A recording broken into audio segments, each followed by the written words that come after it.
Hello friends, Vitthal Joshi. या व्हिडिओमध्ये आपण फायरमॅन या पदासाठी जो काही सिलेबस आहे किंवा त्याचा एक्झाम पॅटर्न आहे, त्याची माहिती पाहणार आहोत. ठाणे महानगरपालिकेमध्ये फायरमॅन पदाची परीक्षा आता होणारच आहे, त्याची तारीख पण आलेली आहे.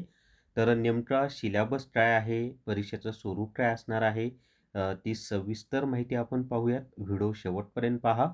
या व्हिडिओला सर्वांनी लाईक करा, शेअर करा आणि विठ्ठल जोशी हे जे आपलं यूट्यूब चॅनल आहे ते सबस्क्राईब करा. जर तुम्हाला फायरमॅनसाठी ई बुक घ्यायचा असेल तर प्ले स्टोअरवरून विठ्ठल जोशी ॲप डाउनलोड करा आणि फायरमॅन ई बुक विकत घ्या. फक्त 300 प्लस GSTमध्ये हे ई बुक उपलब्ध आहे आणि याच्यामध्ये संपूर्ण सिलेबस म्हणजे ठाणे महानगरपालिका असेल किंवा इतर महानगरपालिकेमध्ये फायरमॅन पदासाठी जो काही अभ्यासक्रम असतो, तो संपूर्ण अभ्यासक्रम तुमचा कव्हर होतो आणि याची माहिती तुम्हाला कुठं मिळत नाही किंवा पुस्तकही मिळत नाही. म्हणून मी हे ई बुक लॉन्च केलेलं आहे. तर या ठिकाणी पहा, फायरमन या पदासाठी कोणकोणते विषय आहेत.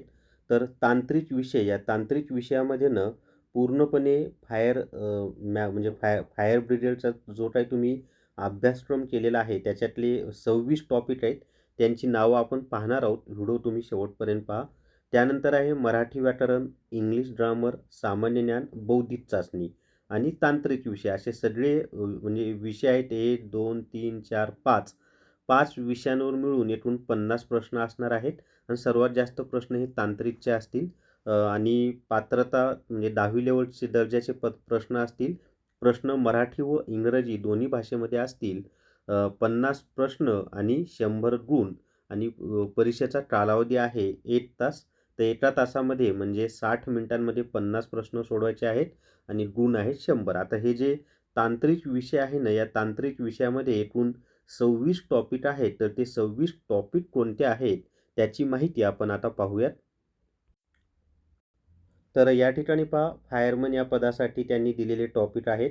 Handling of fire fighting equipment, त्यानंतर फायर वॉटर नेटवर्क डिस्ट्रीब्युशन, त्यानंतर emergency communication system, emergency handling, fire fighting, त्यानंतर operation of fire tenders, fire water pump house, test and operation of gas detectors, handling of hazardous chemicals and toxics gases. त्यानंतरचं आहे traffic rules, fixed fire fighting installation. त्यानंतरचा topic आहे means of escape, rural and forest fire, building construction. त्यानंतर different drills. त्यानंतरचं आहे basic fire chemistry, rescue net and other rescue technique. त्यानंतरचं आहे fire extinguishers. त्यानंतरचा टॉपिक आहे standard test of pumps and fire tenders. असे एकूण 26 टॉपिक आहेत पहा. पुढचा टॉपिक आहे क्लासिफिकेशन ऑफ फायर्स. त्यानंतरचा टॉपिक आहे फर्स्ट एड ॲम्ब्युलन्स. नंतरचा टॉपिक आहे लॅडर. त्यानंतर स्मॉल गिअर. त्यानंतर हायड्रॉलिक्स. त्यानंतरचा टॉपिक आहे इलेक्ट्रिसिटी.